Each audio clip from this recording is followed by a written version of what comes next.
In today's episode, we're going to be talking about news coming out of Washington. The Pentagon and the Hill are making some headlines regarding UAP. We're also going to have a special guest, John Greenewald of the Black Vault, and talk about some FOIA documents he just received that are really interesting. You're going to want to hear this. And then finally, we're going to talk more about Enigma sightings. So we're going to look at something really strange, but we're also going to look at something that you can get educated on that looks strange, but is actually something mundane. Stay tuned.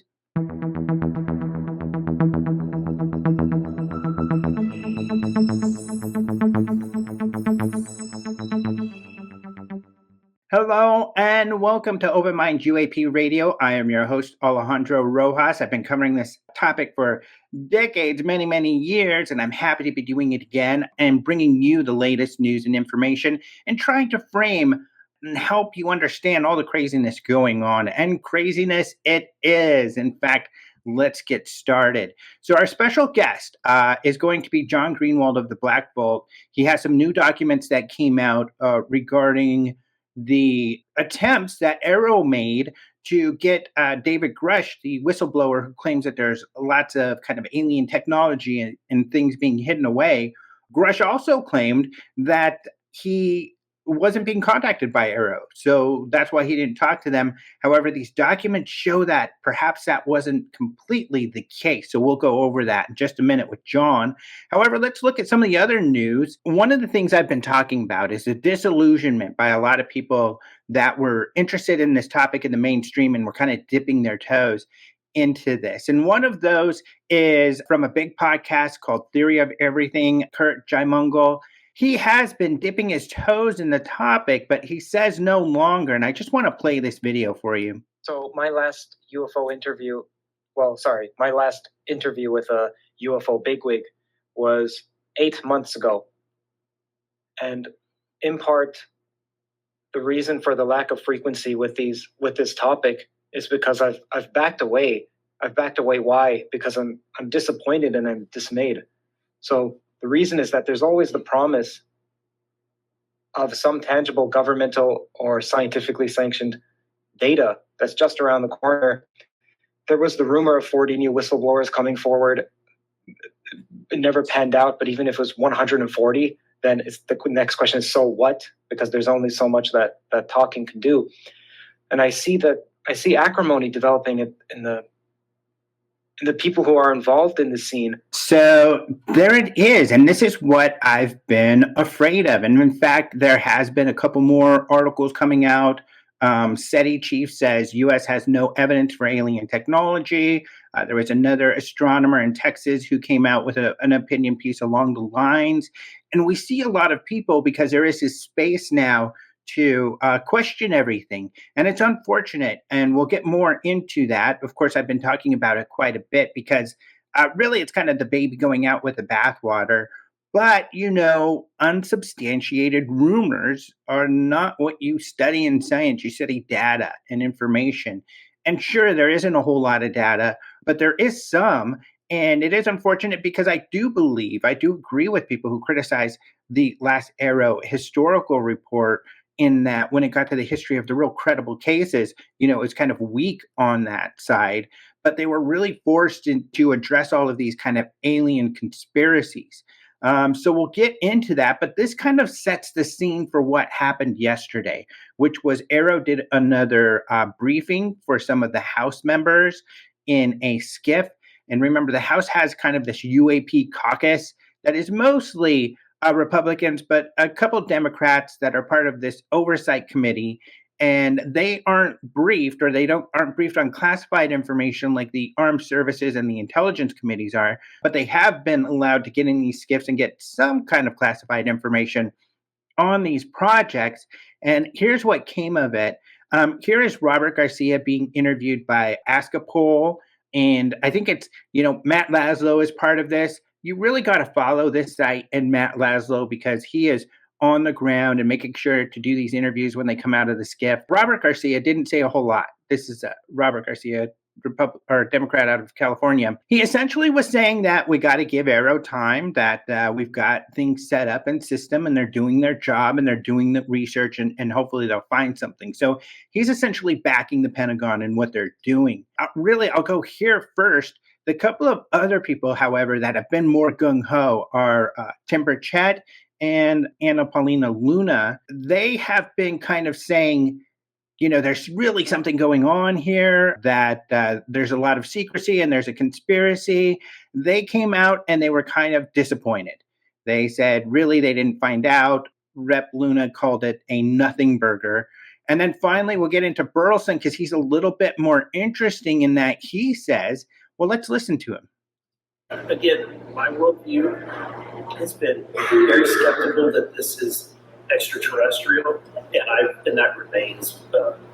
There's nothing that I learned today that, in fact, probably am more validated today. So if you didn't hear him, he said, I've always been skeptical. I don't think there's an extraterrestrial kind of side to all of this. And I came out of this meeting feeling more validated that that's indeed the case, which is really interesting coming from him because he has really been butting up with this UAP caucus, and especially Burchett and Luna. So it seems like he's been moving towards this idea that there is this big conspiracy, although early on he said he thought it was just really high-tech American technology. So now he's back to, he doesn't think there's an ET component to this. And when we talked to our special guest today, John Greenewald, some of the information that he came across is probably part of why he feels that way. There are a couple other reasons, too, that we're going to check in the news here, why they may feel that way. But, it's just things are definitely cooling down. But they're not cooling down for Steven Spielberg, which is exciting. I do a lecture on Spielberg called Spielberg the Ufologist, where I kind of cover his interest in this topic. But he's going to be doing a new movie, and it's going to be based on his idea of what's going on with this phenomena, which is great. He's done this before, of course, with Close Encounters. That's this scene is from that you see here in this picture. Close Encounters, absolutely one of my favorite movies.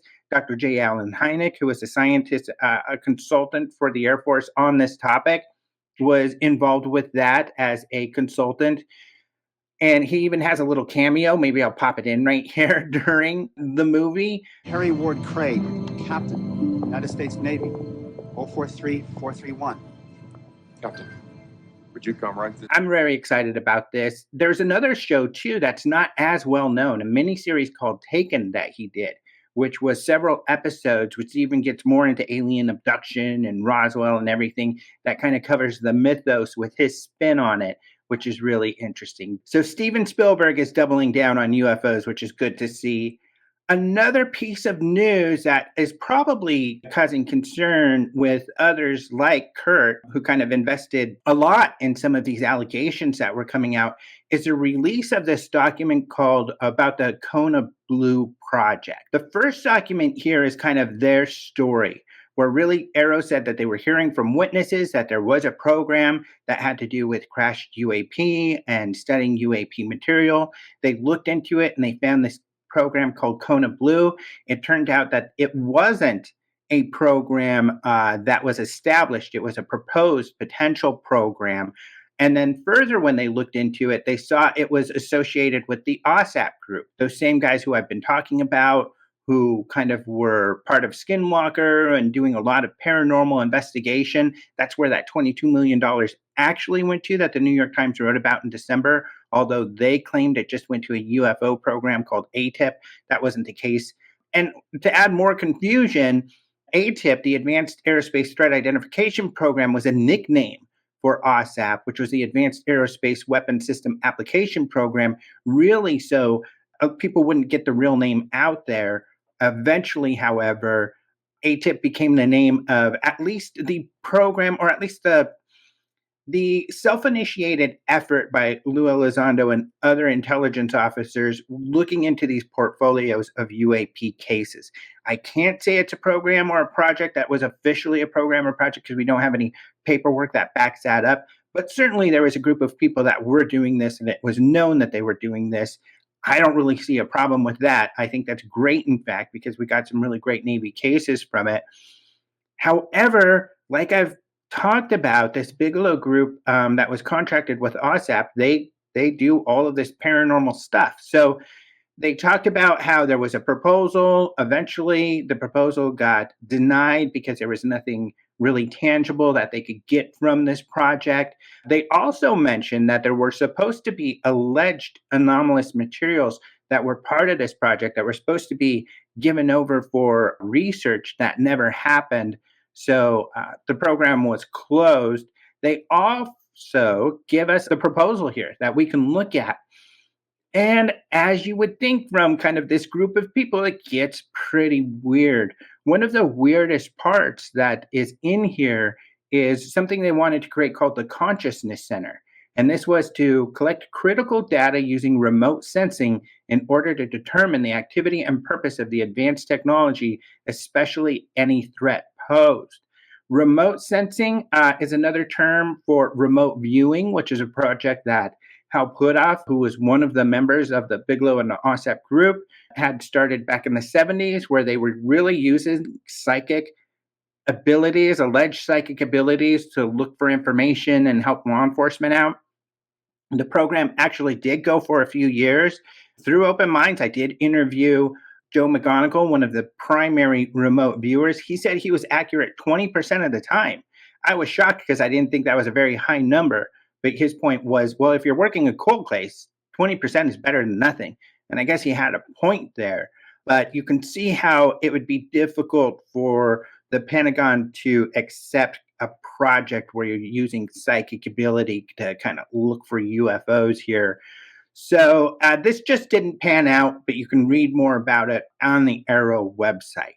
So that's the news that's going on for the week. I just hope that before a lot of these very credible and capable people who work in the mainstream can have some patience and kind of take a step back, because really those of us who are longtime researchers, it's not really our fault you went down that rabbit hole, and maybe you were just talking to the wrong people. And I don't mean to say that there's nothing there down that rabbit hole, but we don't really have a reason to jump down there yet. We're still gathering information and we're still gathering data, and we want to follow that data. And you can't shortcut science by just making proclamations without demonstrating, any substantial evidence to substantiate, what your claims are. Anecdotal information, and I think this is where we've got a real kind of problem with a lot of people in the field, and why people are so frustrated with groups like AARO. When NASA and AARO come out and say we have no evidence that UAP are associated with aliens or non-human biologics, it's true in the sense of science and hard data. But what a lot of these people are saying, well, we have an abundance of anecdotal evidence. And isn't that evidence? And it is in some cases, but it's not really in science. Anecdotal evidence will point you in the right direction, but it won't get you where you need to go. And I would argue that you can't lean too heavily on anecdotal information, especially when it comes to this sort of thing, because just like we do on this show every week, where we're kind of debunking a UFO sighting, but also looking at one that I can't explain, there are a lot of mistaken identities out there, and the human body is not the best sensor system. It can't record data to relay it, and human memory is very, very fallible.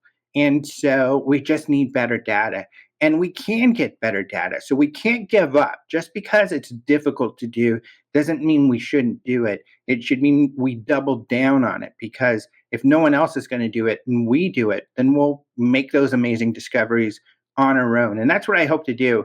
And like I said, I've got some projects underway, my own top secret projects that I'll reveal to you soon, where I hope to help facilitate that. All right, so let's bring on my good buddy, John Greenewald. Welcome, Mr. Greenewald. Thank you. It's good to be here, Alejandro. Good to see you. You look great. Good to see you too. And just for the audience, especially those who might be new to the topic, maybe just kind of explain the Black Vault a little bit. Sure. The nutshell version is that the Black Vault is something I started creating, about 27, 28 years ago, back in 1996. And really, it's modeled after what I was looking for as a curious teenage kid, but it didn't exist on the internet. And that was a place to get unrestricted access to government documents released through the Freedom of Information Act. UFOs is obviously one of the most popular topics on there, but I deal with pretty much every topic under the sun. And here we are nearly 3 decades later, and about 3.3, almost 3.4 million pages. So it's getting pretty big, but that's in a nutshell what I do. Yeah, that is extraordinary. And, you're truly a FOIA expert, but you also keep an eye on the news and what's going on out there so you know where to look, which resulted in your big discovery that just came yesterday. Is that correct? And maybe tell us a little about it. Yeah, so there was obviously a lot of speculation on whether or not David Grusch was being contacted by AARO, or if AARO was contacting him, or who was talking to who. And a lot of people knock FOIA, but to be honest with you, FOIA is a very interesting tool because I have never said that it would give you the smoking gun, but it offers a peek behind the curtain a little bit. It lets you see some things that wouldn't normally be seen to the normal public eye, and without the FOIA would probably never see the light of day. So I thought, okay, let's just settle this debate. You've got David Grush's version, you've got Sean Kirkpatrick's version.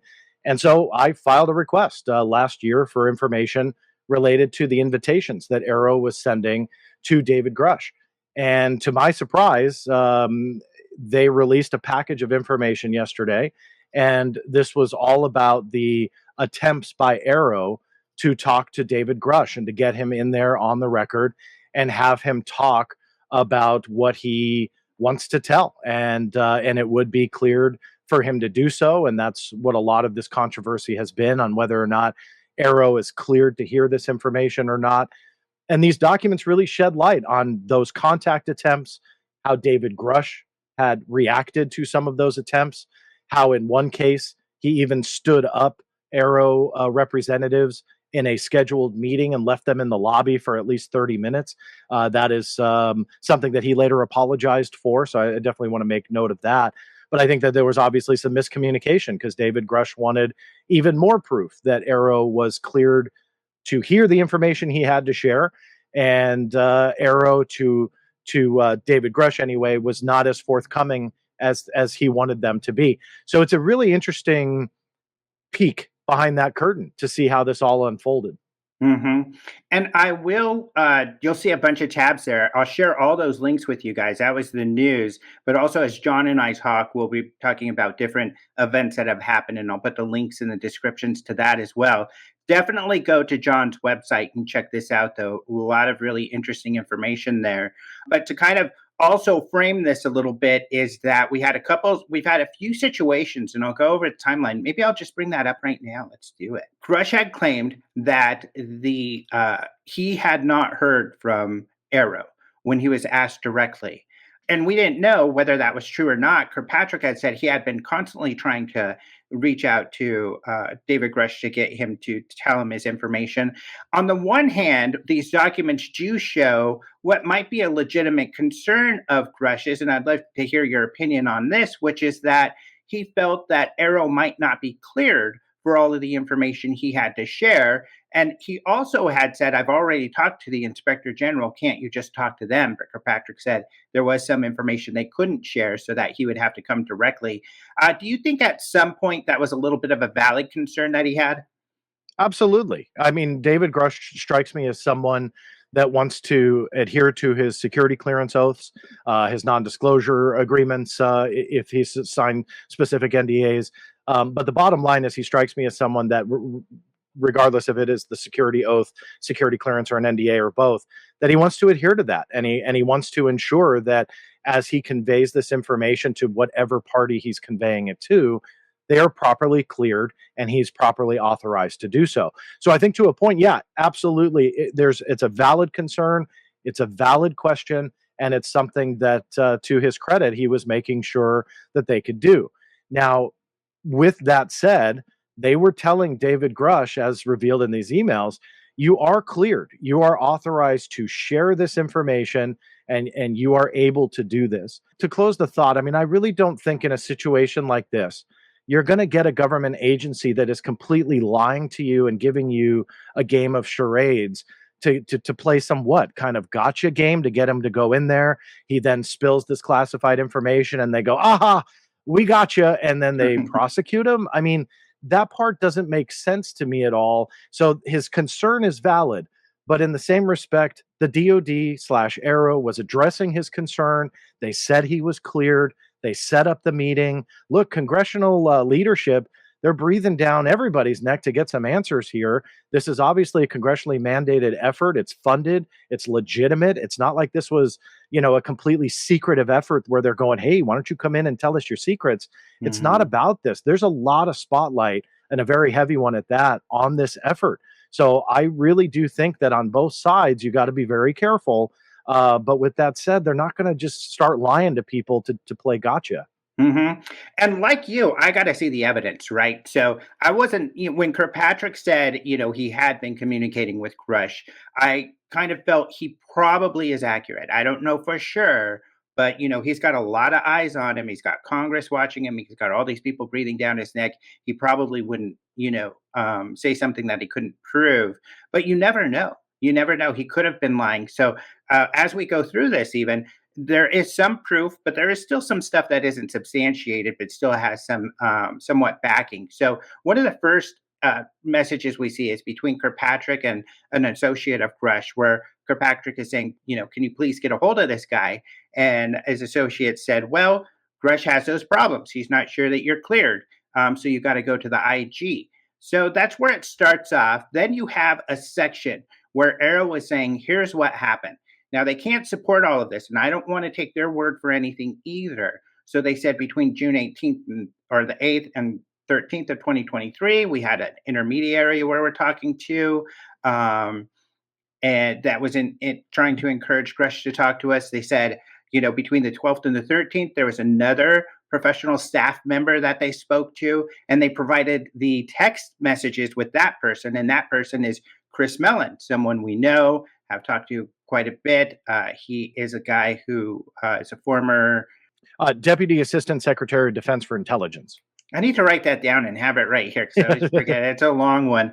But yeah, this is really interesting because there's a text between him and Chris Mellon where Chris Mellon's like, okay, I'll try to get a hold of him. He came back and says, Grusch says you know how to get a hold of him if you want to. And Kirkpatrick says, well, I have to only connect with him through this secure mechanism, their website that they created. So if he could please go to that website and send me some information. But he's essentially saying, no, I don't want to do that. So at that 12th and 13th, they provided some evidence of that. They said there is more correspondence in late June. They did show more evidence of that texting between people, more of the same kind of thing. Will you please come in? They know how to get a hold of me. I don't know if I'm secured, that sort of thing.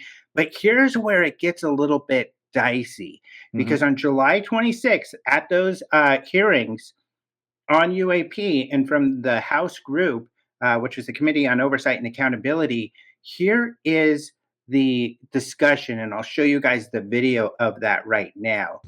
Okay, on the 19th of April, Dr. Kirkpatrick, head of AARO, had said that he did not find any evidence of UAPs. You also stated that you had, in your interview, that you had briefed him on information that you were uncovering, but that he did not follow up with you. Were the items that you divulged to him pertinent to national security? Yes, him and I had a classified conversation in April 2022 before he took over AARO in July 2022, and I provided him some concerns I had. Do you know why he might not have followed up with you? Unfortunately, I cannot read his mind. I wish he did. I was happy to give sage counsel to him on where to look when he took the helm of AARO. Grusch says, unfortunately, I can't read his mind. I wish he did, implying that Kirkpatrick had not reached out to him, whereas we just saw a bunch of evidence where he had. I don't know why Grusch didn't say they did reach out. I just wasn't sure if they're cleared to hear all of the information. Yeah, this part confuses me as well, because you do have that public perception that Grusch tried but was ignored, and AARO's not reaching out to him. But now some more evidence comes out. These pieces of the puzzle that peek behind the curtain tells you a different story. And I think that this should be addressed. I hope that it's addressed. As you and I chat right now, obviously it's still early, but they haven't addressed it yet. So hopefully that will change, and maybe there's an easy explanation here. But yeah, what he said in Congress confused me, and then what he said later on to places like News Nation, where he said that he had no emails that were sent to him. That was in late October. Obviously, that was untrue, and he didn't say specifically Kirkpatrick. There are some people out there that are trying to spin that and say, well, technically, it wasn't until November that maybe Kirkpatrick got involved. Well, that's just the spin. The actual evidence is that David Grusch said them, meaning AARO. He wasn't referring to one person, and it's clear that through multiple individuals, AARO was trying, and they wanted him in there. And look, you may not trust AARO. I'm not sure if they're on the up and up. I'm not here to swear to the high heaven that they are. But if that is the effort that Congress is backing, and that is what they are asking people like David Grusch to go to, there has to be some level of attempt by those that want to be labeled a whistleblower to go speak to them.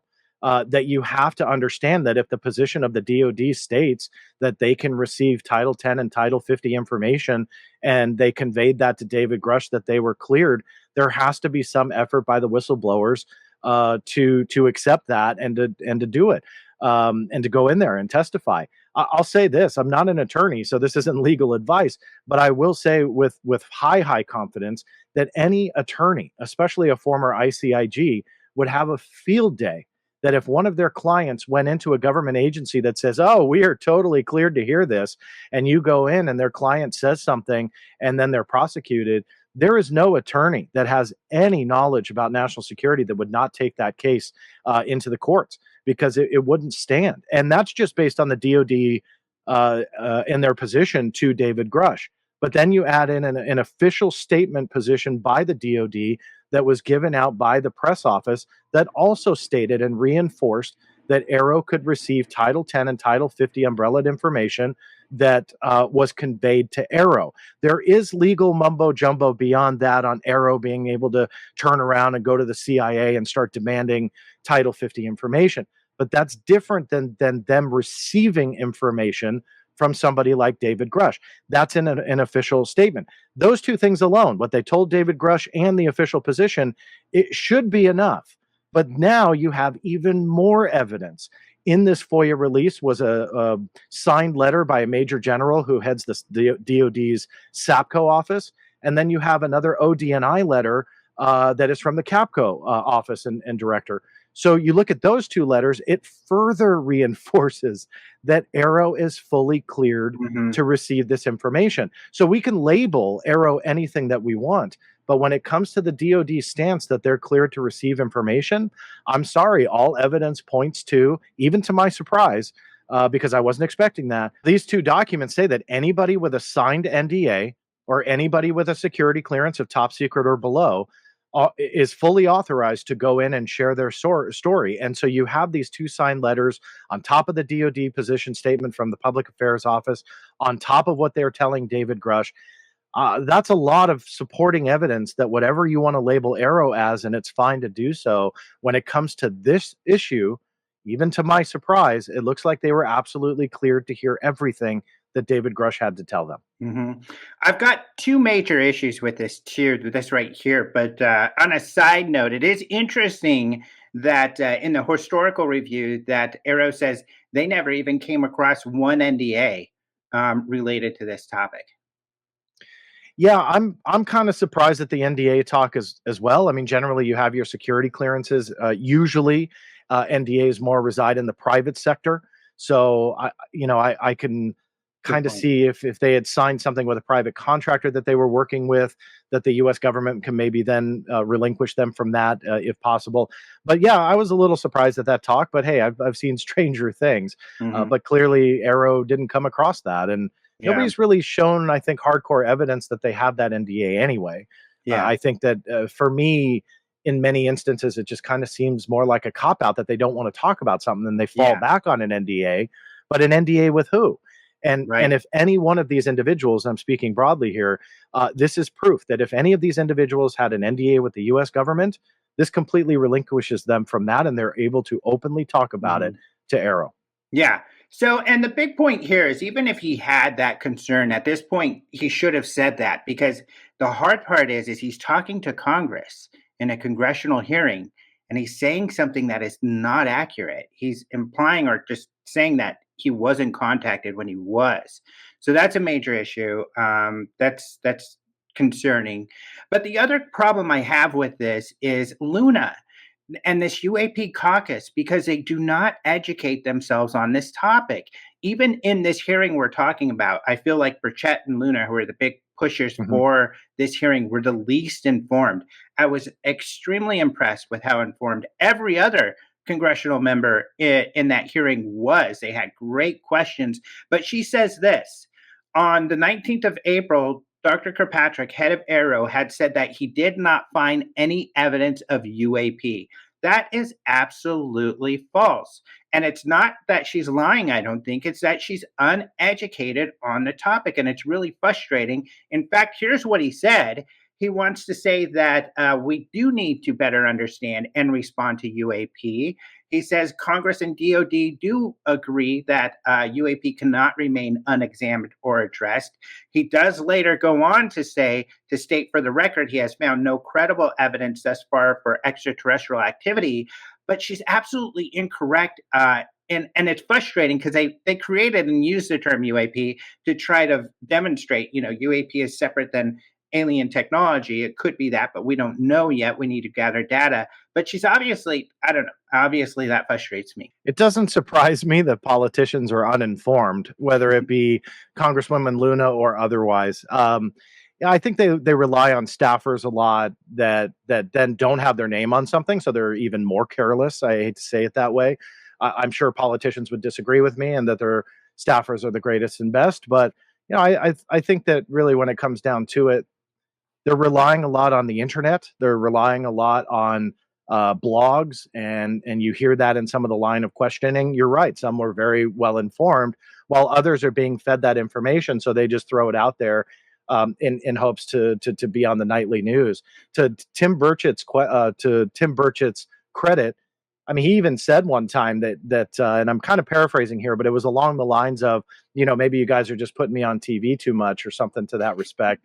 And he acknowledges that politicians, they like that, and rightfully so.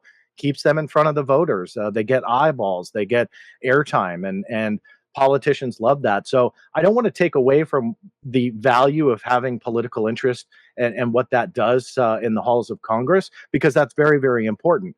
But you have to take into account that they're also politicians, that the fact checking may be a little bit more lax, because then if they support these headlines that get airtime, what happens? They're on TV, they're in front of voters, and they get the UFO vote. And I'm sorry, there's a lot of people, just look on X, that say they're voting for certain people just simply because of the UAP issue. Well, today's news cycle is a great example, because the SCIF briefing that happened yesterday, we reviewed this in the news earlier.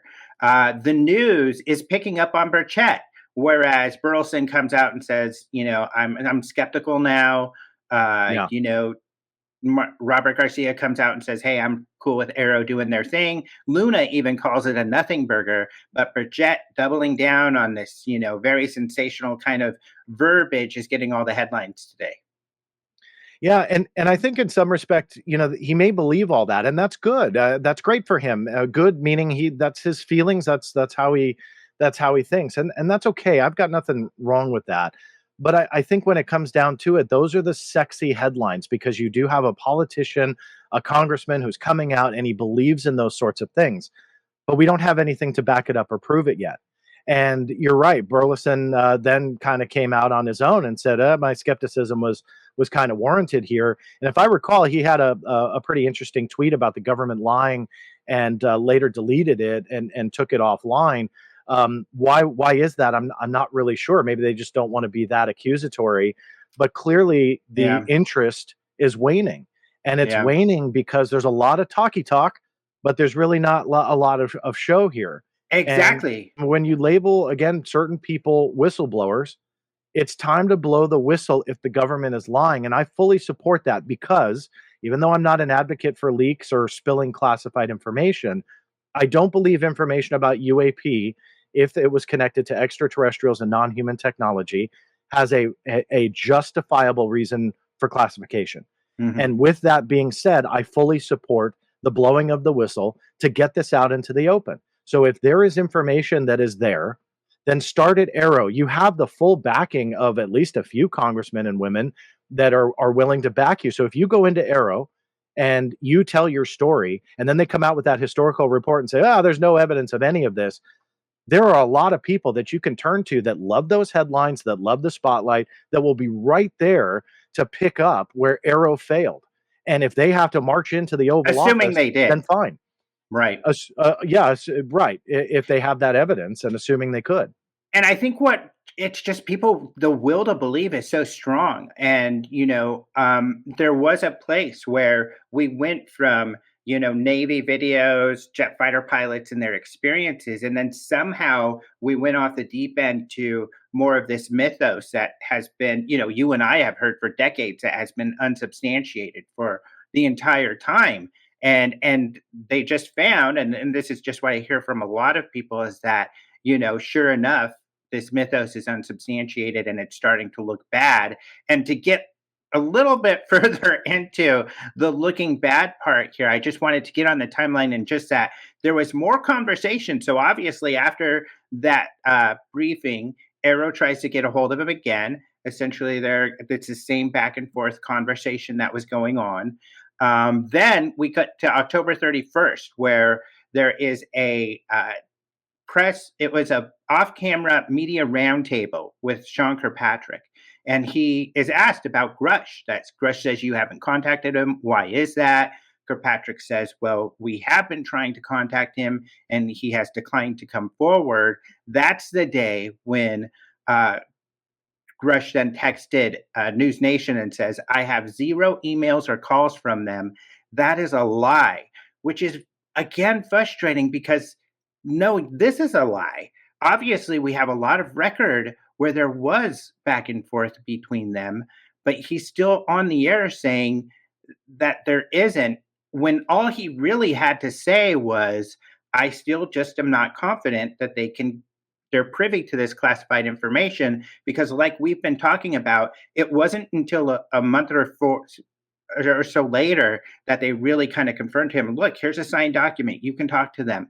And that's when, they got stood up. But eek. It doesn't look good.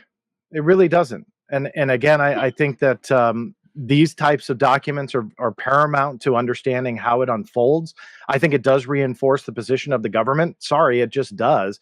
And if there's reason to refute this, that's when I encourage journalists that have covered this, like Ross Coulthard, like News Nation as a whole, that have done so many different stories on David Grusch, that they build off these documents, and although I've got a lot of haters out there, I'm open to my stories being built upon and them looking at these documents and taking the next step.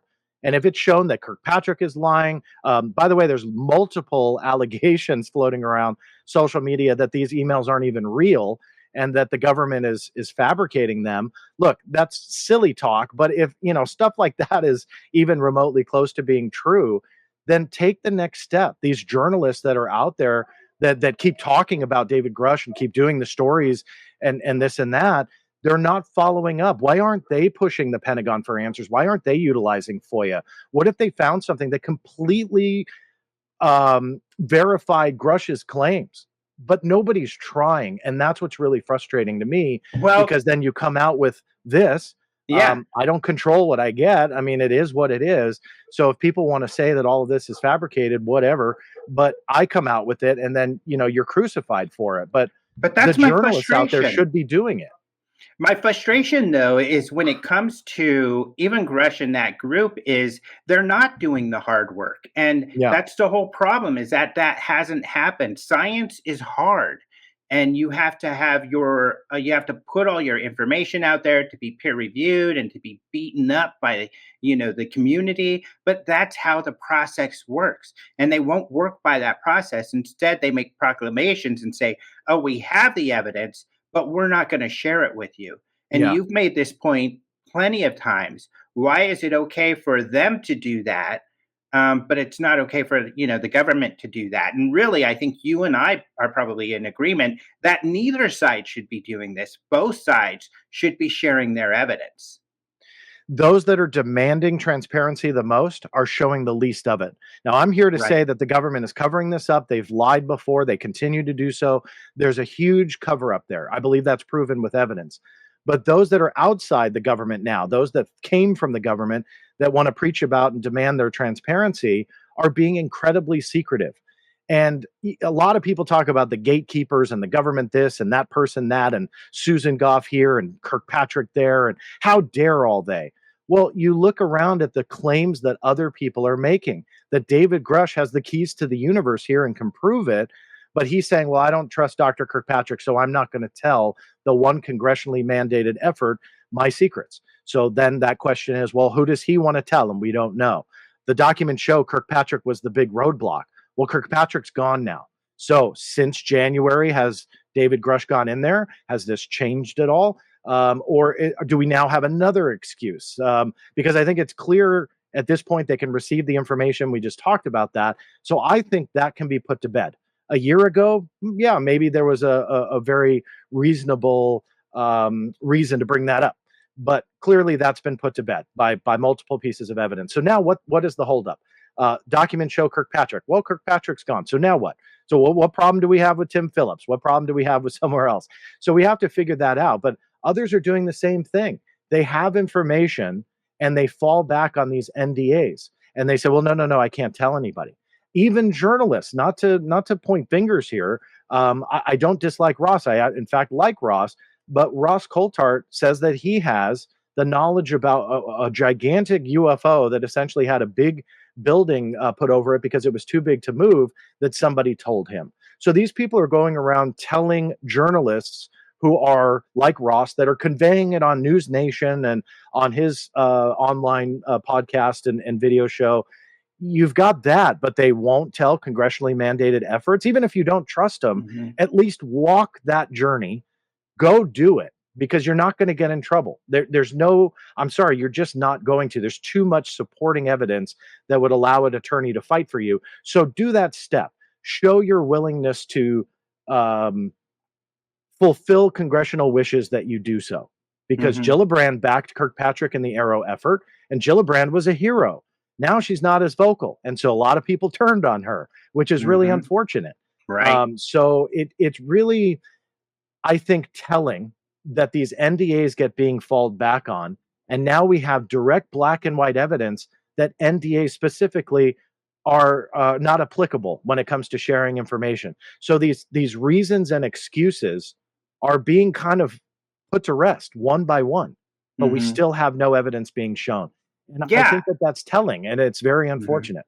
And I want to make a point also is that I'm not here, and I know some people think this, that I'm like some kind of Kirkpatrick fan. In fact, I don't know that he has a fan club at all anywhere, really. He's kind of an abrasive person, and this comes across in these letters. But, what I am committed to is the truth, and it's frustrating when somebody is called a liar when they're not. And I don't see any evidence of him lying. I see some guy trying to figure all of this out. And what's amazing to me, he is really standing solid that UAP are a real thing and an important thing, and they need to be investigated. Even when he retired, he made sure to make that point, despite all this heat that he's getting from UAP enthusiasts, let me say.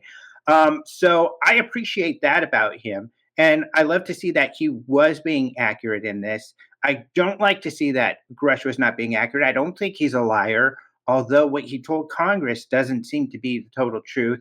I think Grusch believes what he believes. I believe everybody does. It's just, how do we find the truth? And the arbiter really is science and research. Yeah, and you're right. How do we? And unfortunately, we keep hitting these roadblocks that people have stories to tell. And going to my point about gatekeepers again, we, as in the general public, have to look at who the gatekeepers really are. Yeah, there are gatekeepers of secrets within the U.S. government, no doubt. But sadly, so are the people that are claiming to have all these stories, that are teasing books and op-eds and all that. I'm sorry, they're gatekeeping as well. And a lot of people don't want to look at that. So it's frustrating that both sides here are lacking transparency on nearly every level. And when it kind of gets to that point where it's their time to shine, if you want to be a whistleblower, then blow the whistle and nothing happens. what are we supposed to believe? And I think that that's why we're seeing a lot of people lose interest, not only in the general public.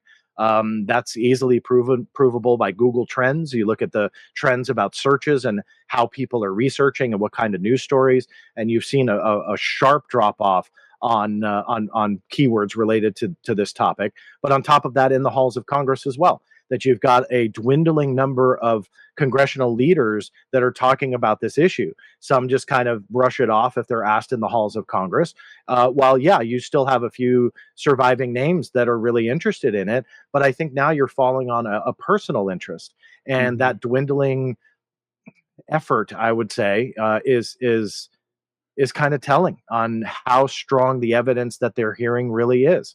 If it was the opposite, to where they're hearing stuff in these skiffs that really resonated, you wouldn't have Burleson kind of doing a 180 on his interest. You would have more people coming around saying, hey, look, we can't reveal what was going on in the skiff, but that is something that we need to fund. This is something that we need to expand. And this is something that needs more scientific scrutiny. And we don't have that. Yeah. To that point, I played that little clip from Theory of Everything that Kurt had put out, where he, I think you're familiar with it, said he was no longer covering this topic. Yeah. That was another, a perfect example of that disillusionment that's happening, which is too bad, because people like him, and I hope to send a message to people like that there's still plenty to look at here. And people like myself, and especially John Greenewald and the Black Vault, are going to share the great information going forward. So stick with us, right? We'll figure this out. I hope so. I will say this, just in closing thought. It's unfortunate that the stuff that lacks that supporting evidence, whether it's true or not, is at the forefront of this. And I've said that for a couple of years now, and it's not popular to say. But I think this is the result of that everybody was putting their interest and their eggs all in one basket, and it's starting to fall apart. And arguably to some, it has fallen apart to where people are losing interest. I hope that people realize there are tons of cases outside of the government. There are tons of cases inside the government that come from the US military.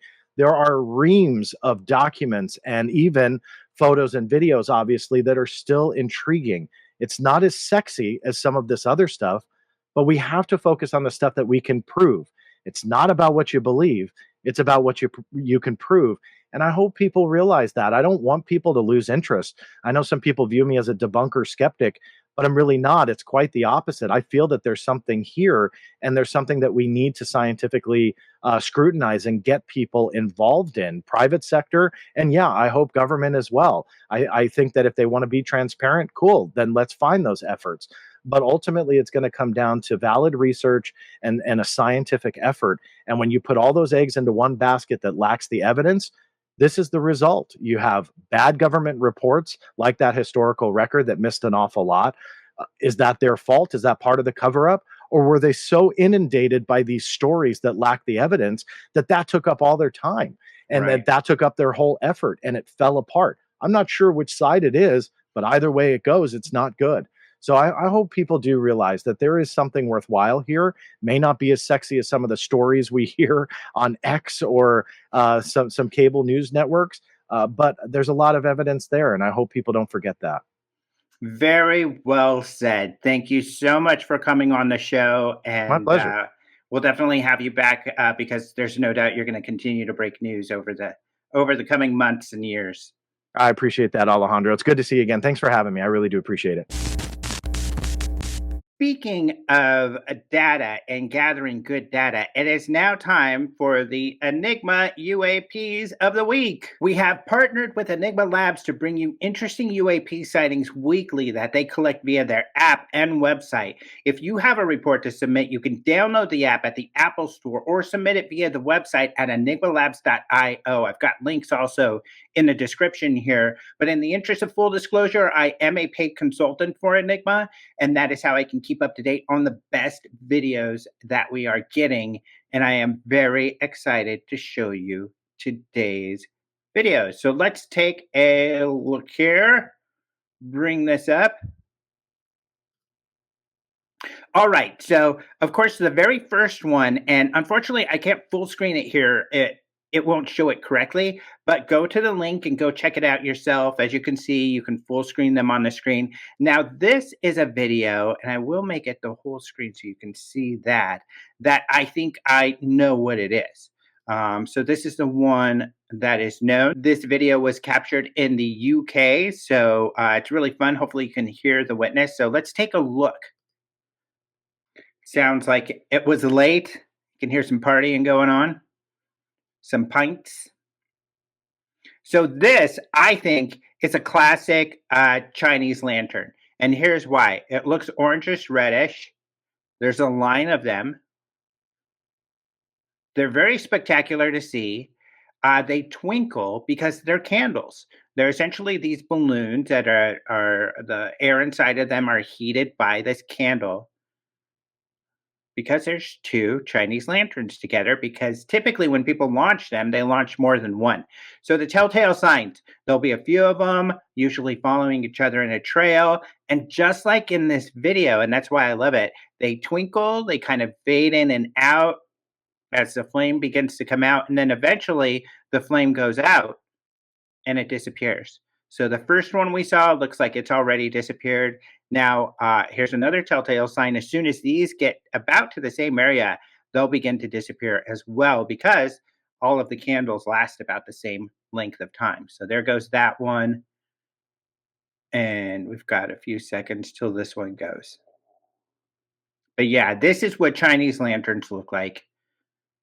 They can look really spectacular. All right, and that one disappears as well. And just like any good UAP video, it's got a lot of cursing. Remember, UAP means not immediately identified. So this one, however, I was able to identify. So there we go. This one I was able to identify. However, the next one, I am not so sure. So this is an exciting one. You might have seen this online. However, I have some updates on it. And in fact, in the next day or two, we're going to be sharing even more analysis about this video. So this one's gotten somewhat popular. There was someone on Reddit who had posted this, who said their friend had captured this and that this was from Florida. And actually, that was not the case. Coast to Coast did pick that up. And so they had shown this on their radio show, and it got a little bit of attention there. Fortunately, because we are becoming pretty much our Enigma, the primary place for people to report their sightings, the witness posted it here, and we were able to be in communication with her. She was actually flying from Myrtle Beach. It's a mom, as you can hear, I'm referring to her. I won't reveal a whole lot of the details yet, but you'll get a lot more in the next coming days. But I'll show you this great video. Boom. So you probably saw that. Something goes shooting by as they're coming into New York. This lady likes to Instagram, so she's getting some footage of New York as she comes in for her Instagram post. She was a mom with a cheerleading squad. They were at some cheerleading event, so there's lots of moms and young women on the plane as well. But you could see something whips by. Whoa, what was that? She says she didn't even really notice it. She kind of noticed a kind of shadow. So she looked at her video, and there you go. You see it there. But if we go one more, we'll get a close up. And in fact, let me do this. Let me full screen this again so you guys can see it a little better. Again, the link's down there so you can go check it out. And let me describe it. I'm so sorry for the audio listeners. I don't know that I've been doing a good job, but essentially she's flying along and you see this black object just zip through very quickly. A great video too of the city below. And when in these freeze frames, you can see it's actually a round black object. So what the heck is that? Looking at it, there is, let's see if we could go to this picture. There's only a very little amount of motion blur. And what do I mean by that? A lot of times with these videos, when something's shooting by very quickly, it's a bird or a bug that looks elongated because as it's going through the camera, the aperture is open and it gets it as a streak while it closes because it's moving so fast. What's interesting about this is you can really tell it's a solid object. You don't have much blur except for the end. So if it's elongated, it's only slightly. And that's true of this image also. So it looks like a black round object. You can just see some reflection on the closest point there, just to the left. So what the heck is that? A drone? It doesn't look like a drone. I see no propellers or anything. A bug that is closer that could be, a little more motion blur. If that's a bug, that would have to be very close to the phone and inside the aircraft. And this doesn't look like to be in between her and the window. This looks like something beyond the window, at least past the wingtip. So what else could it be? There is something called a solar balloon. And these are almost like trash bag material that you fill with air, and they use them in schools, and the air gets heated, so it begins to float. That could be, but that's really high. And of course, it's posing a danger if that's what it is. So really great case. Here's the video one more time where you just see the beautiful river there and just something shoot by very quickly. And then we'll look at these stills again. Really cool. Let's read her description real quick as well. As I was flying home from Myrtle Beach, capturing videos of the city for my social media, I noticed a shadow came out of nowhere. And since I was recording, I knew to rewatch it to see what caused the shadow. A black object darted past at eye level, moving with remarkable speed. Although I couldn't discern its shape in real time, I managed to capture it on video. Upon reviewing the footage, I found myself baffled by the unidentified flying object, as its swift motion and mysterious appearance left me questioning what I had witnessed in the skies right next to my plane. So thank you so much to this witness. Again, keep an eye on Enigma social media because we will be sharing more about this sighting in the next couple days. It's an exciting one, and the witness is really great. So that'll be a lot of fun. Thank you so much for joining us for this episode of Open Mind UAP News. If you have any questions, we've got contact information in the description. You'll also notice the website has been updated. It looks new and snazzy. It's got all the high-tech stuff associated with it. I would like to say that's the reason I changed the website, but I was actually forced to because the theme I was using was outdated, so stuff was starting to break, so I was kind of forced to do it in the middle of the night last night. So I hope you enjoyed. I think it looks great. But other than that, stay tuned. We've got some great guests scheduled.